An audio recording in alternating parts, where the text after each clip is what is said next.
उत्तर प्रदेश में हूं आपके साथ हर्षदा जोशी। आइए नजर डाल लेते हैं इस वक्त की हेडलाइंस पर। सीएम योगी पहुंचे मुलायम सिंह के आवास। मुलायम सिंह की पत्नी साधना गुप्ता के निधन पर जताया शोक संतप्त परिवार को दी सांत्वना।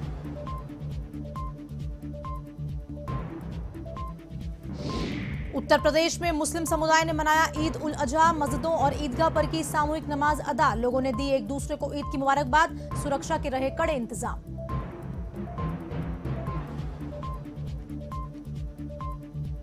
फैक्ट चेकर मोहम्मद जुबैर की सोमवार को होगी पेशी। यूपी के लखीमपुर खीरी के कोर्ट्स में होंगे पेश। सीतापुर की जेल में है बंद।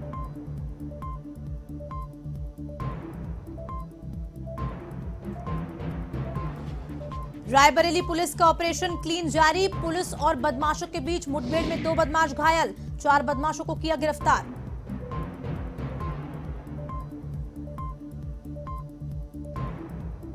संभल के खगुपुरा में सड़क हादसा। 2 बाइकों की आमने सामने की भिड़ंत में 4 लोगों की मौत, 2 घायल। तेज रफ्तार और लापरवाही बना हादसे का निकाम।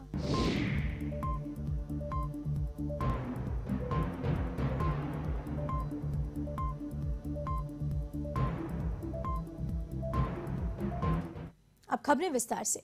उत्तर प्रदेश में समाजवादी पार्टी के संरक्षक मुलायम सिंह यादव की दूसरी पत्नी साधना गुप्ता यादव के निधन के बाद समर्थकों में शोक की लहर दौड़ गई है। फेफड़े में संक्रमण की शिकायत के बाद साधना गुप्ता को गुरुग्राम के मेंदाता हॉस्पिटल में भर्ती कराया गया था, जहां शनिवार को निधन के बाद श्रद्धांजलि अर्पित की गई। ऐसे में रविवार को सीएम योगी आदित्यनाथ, समाजवादी पार्टी अध्यक्ष और मुलायम के बड़े बेटे अखिलेश यादव समेत तमाम नेताओं ने मुलायम आवास पहुंचकर श्रद्धा सुमन अर्पित किया। दरअसल मुलायम सिंह यादव की दूसरी पत्नी साधना गुप्ता भी विवाह से पहले राजनीति में एक्टिव थी। विवाह के बाद भी वे उनके पुत्र और प्रतीक यादव राजनीति में सक्रिय नहीं थी। हालांकि उनकी बहू अपर्णा यादव राजनीतिक रूप से काफी सक्रिय हैं। यूपी चुनाव से पहले वे सपा छोड़कर भाजपा के साथ चली गई थी। अब सीएम योगी ने मुलायम आवास पर पहुंचकर पत्नी के निधन पर शोक जताया। सीएम योगी आदित्यनाथ ने पार्थिव शरीर पर श्रद्धासुमन अर्पित किया। इस दौरान वहां अपर्णा यादव और प्रतीक यादव भी दिखे।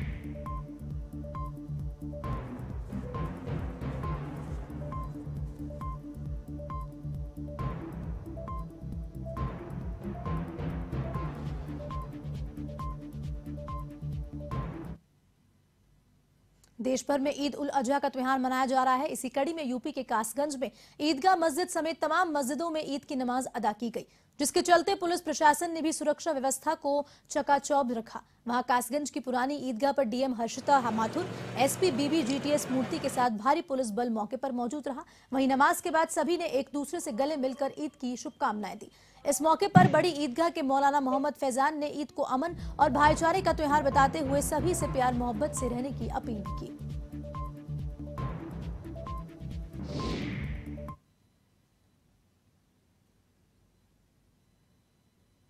जनपद में आज 95 कुल मस्जिद एवं ईदगाह हैं जहां पर ये पर्व मनाया गया है और मेरे और पुलिस अधीक्षक के द्वारा भ्रमणशील रहते हुए जो जनपद के मुख्य बिंदु हैं, नई ईदगाह, पुरानी ईदगाह एवं जामा मस्जिद जैसे जो प्रमुख बिंदु हैं, वहां पर सभी जगह पर भ्रमणशील रहकर सुरक्षा व्यवस्था आदि को परखा गया, देखा गया। और वाराणसी में भी ईद उल अजहा पर मस्जिदों में पूरी अकीदत के साथ नमाज अदा की गई। नमाजियों ने मुल्क की तरक्की, अमन चैन के साथ बरकत और खुशहाली के लिए दुआ की। आपको बता दें कि कोरोना संक्रमण के 2 साल बाद मस्जिद और ईदगाह गुलजार हुए। बकरा ईद के नमाज के बाद मस्जिदों और ईदगाहों के बाहर नजारा बेहद खुशनुमा दिखा और लोगों ने एक दूसरे को गले लगकर बधाइयां दी।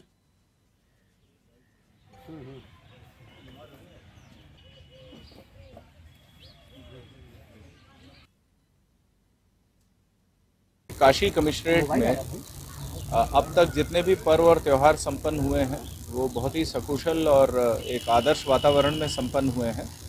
आज हमारे मुस्लिम समाज के लोगों का एक प्रमुख त्यौहार ईद उल अजहा है, जिसमें शहर के प्रमुख ईदगाहों में, मस्जिदों में नमाज अभी तक जो है सकुशल अता की जा रही है। पुलिस ने काफ़ी अच्छे सुरक्षा के प्रबंध किए हैं। हम लोगों ने कई चक्र धर्मगुरुओं के साथ बैठकें की, उनका सहयोग हमें लगातार मिल रहा है और आज भी ये जो कार्यक्रम है वो पूर्व की भांति जो काशी की एक परंपरा है कि यहाँ पर हिंदू और मुस्लिम त्यौहार दोनों में दोनों समाज के लोग एक दूसरे का सहयोग भी करते हैं और एक दूसरे को हर तरीके से मतलब सहायता भी प्रदान करते हैं। तो उसी गंगा जमुनी तहजीब के तहत आज ये त्यौहार जो है अभी तक सकुशल चल रहा है। यूपी के कौशाम्बी जिले में बकरीद की नमाज सकुशल संपन्न हुई तो प्रशासन ने राहत की सांस ली। आपको बता दें कि बकरीद की नमाज को लेकर कौशाम्बी जिला प्रशासन काफी मुस्तैद स्थिति में दिखा। जिलाधिकारी सुजीत कुमार और एसपी हेमराज मीणा के द्वारा नमाज के एक दिन पूर्व ही जिले के संवेदनशील स्थानों का भ्रमण कर स्थिति का जायजा लिया। जिलाधिकारी एवं पुलिस अधीक्षक के निर्देश पर सभी धर्मों के धर्मगुरुओं एवं व्यक्तियों के साथ बैठक कर बकरीद एवं कांवड़ यात्रा को शांति एवं सौहार्द पूर्वक बनाने के लिए अपील की गई।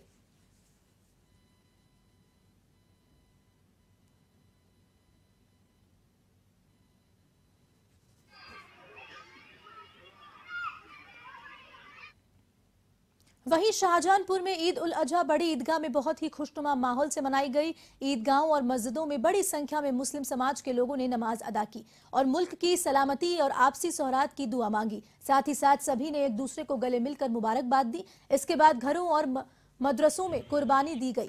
वहीं ईदगाह के बाहर मेला भी लगाया गया जिसमें बच्चों के खिलौने, घरेलू सामान की दुकानों पर लोगों ने खरीदारी की और साथ ही सुरक्षा की दृष्टि से प्रशासन और पुलिस ने भी कड़ी निगरानी रखी। वहीं पुलिस अधीक्षक एस आनंद ने ईद की मुबारकबाद दी और अपील की कि खुले में कुर्बानी न दें।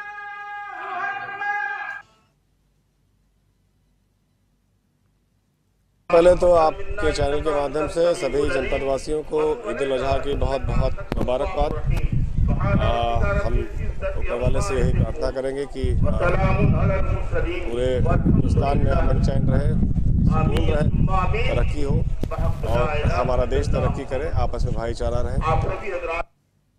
यूपी के बुलंदशहर में शांतिपूर्ण ढंग से ईद उल अजहा की नमाज अदा की गई। नमाज के दौरान ईदगाह और मस्जिदों के बाहर पुलिस और प्रशासनिक अधिकारी भी मौजूद रहे। नमाज के बाद मुस्लिम समुदाय के लोगों ने मस्जिद के बाहर मौजूद पुलिसकर्मियों को भी ईद की मुबारकबाद दी।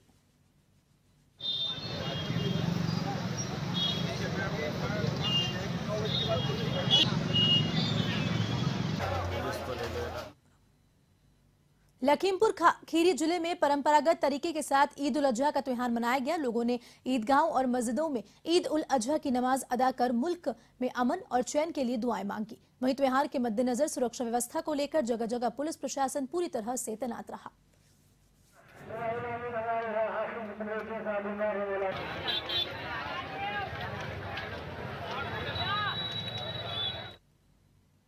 फैक्ट चेकर मोहम्मद जुबैर की सोमवार को यूपी के लखीमपुर खीरी की कोर्ट में पेशी होनी है। बता दें कि जुबैर इस वक्त सीतापुर की जेल में बंद है। जुबैर को सीतापुर में दर्ज एक मामले में जमानत मिलने के एक दिन बाद ये वारंट जारी हुआ है। दरअसल लखीमपुर खीरी के एक स्थानीय पत्रकार ने वर्ष 2021 में धार्मिक भावनाओं को लेकर मोहम्मदी थाने में मोहम्मद जुबैर के खिलाफ एफआईआर दर्ज करवाई थी और इस मामले में लखीमपुर खीरी जिले की मोहम्मदी कोर्ट ने वारंट भी जारी किया है।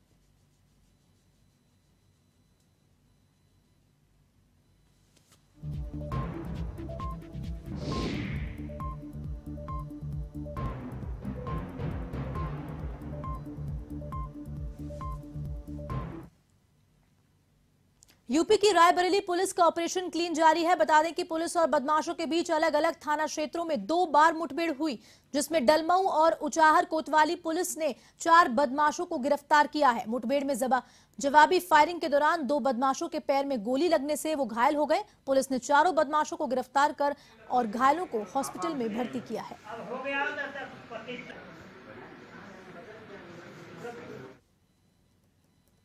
पुलिस मुठभेड़ हुई थी जिसमें से कुछ लोग फरार हो गए थे। उसी क्रम में आज इन लोगों से पूछताछ की गई और कुछ मुखबिर तैनात किए गए और सर्विलांस का सहारा लिया गया।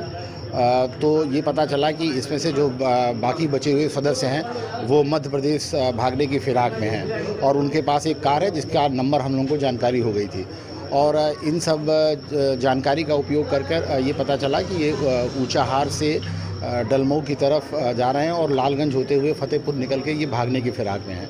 वहाँ पर इंस्पेक्टर डलमऊ की टीम और एसओजी प्रभारी और चौकी इंचार्ज नुराई बाग इन सब की टीम वहाँ पर एक्टिव हुई।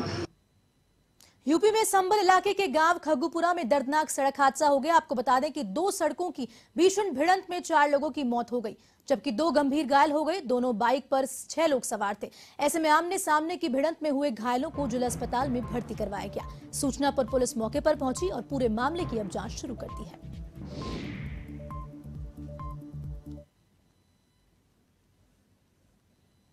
ये एक्सीडेंट हुआ था खग्गूपुरा पार करते ही। अच्छा, फिर उसके बाद इधर से हम गाड़ी लेकर जा रहे थे, हमने एक्सीडेंट देखा, रोकी गाड़ी रोकने के बाद हमने अपने आप को लगाई और कर रहे हैं इन्हें जो अपनी गाड़ी में शिफ्ट करा। उसके बाद अस्पताल लेकर आए। कितने लोग हैं? ये हम 3 लोग लेकर आए, अभी बाकी और भी वहाँ पड़े हैं। अच्छा, वो कैसे हुआ है? ये दोनों आपस में बाइक बढ़ी थी। कितने लोग थे उसमें दोनों बाइकों में?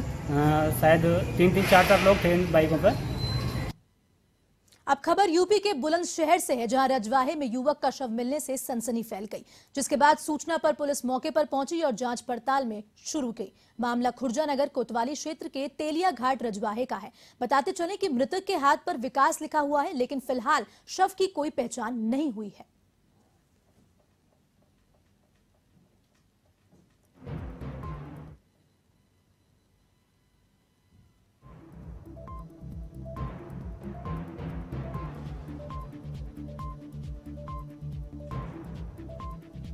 जिले के छावनी थाना क्षेत्र के एक गांव की रहने वाली 18 वर्षीय युवती ने घर में फांसी लगाकर जान दे दी।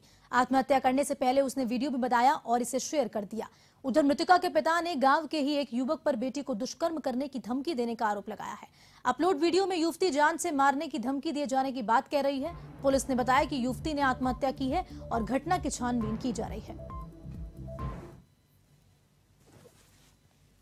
ग्राम देवखर की रहने वाली एक 18 वर्षीय लड़की जो कि 7 जुलाई की शाम को दिल्ली से लौटकर गांव आई थी, उसने कल 8 जुलाई 2022 को प्रातः लगभग 7:30 बजे अपने मकान में कमरे के अंदर अपने दुपट्टे से पंखे में फंदा बनाकर सुसाइड कर लिया, जिसके संबंध में सूचना मिलने पर थाना छावनी की पुलिस तत्काल मौके पर पहुंची और मृतका के शव को नियमानुसार पंचायतनामा करने के बाद पोस्टमार्टम हेतु भेजा गया। जापान के पूर्व प्रधानमंत्री शिंजो आबे की गोली मारकर हत्या करने के मामले में महोबा प्रेस क्लब के सदस्यों ने शिंजो आबे की मौत पर गहरा शोक व्यक्त किया और भावपूर्ण श्रद्धांजलि दी। इसी के साथ ही प्रेस क्लब महोबा के अध्यक्ष अमित श्रोती ने मौत को संपूर्ण विश्व के लिए बेहद दुखद घटना बताया। उन्होंने कहा कि जापान से भारत के रिश्ते हमेशा बेहतर रहे हैं।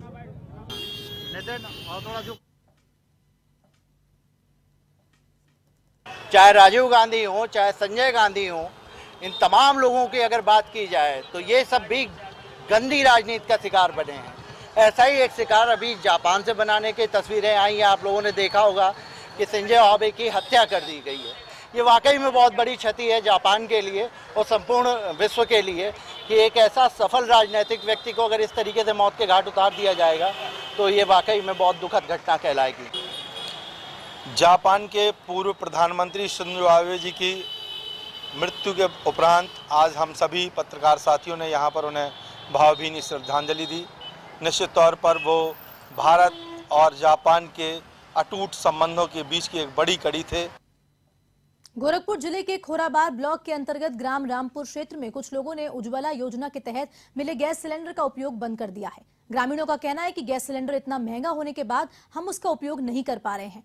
जहां पहले गैस सिलेंडर 800 के आसपास आ जाता था, अब वही सिलेंडर 1000 रुपए के पार जा चुका है। एक घर में 10 लोग रहने वाले हैं और 2 कमाने वाले हैं। ऐसे में इतनी महंगी सिलेंडर का उपयोग कर पाना हमारे लिए बेहद मुश्किल है।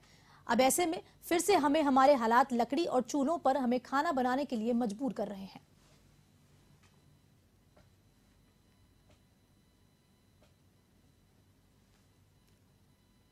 फिलहाल के लिए इस बुलेटिन में इतना ही। आप देश और दुनिया की तमाम खबरों के लिए देखते रहिए A1 TV। नमस्कार।